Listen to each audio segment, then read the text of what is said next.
तकफुर, मैं तुम्हें आखिरी बार तंबीह कर रहा हूं।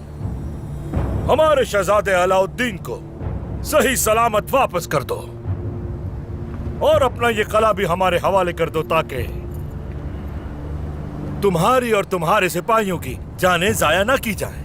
तुम्हारे पास अगर 100 आदमी के बजाय 1000 आदमी भी हो तो मुझे फर्क नहीं पड़ता।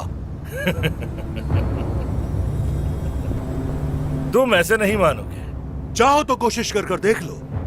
अगर तुमने हमला किया तो बहने वाला खून मेरा नहीं बल्कि तुम्हारा होगा। ठीक है, जैसे तुम्हारी मर्जी। सिपाहियों,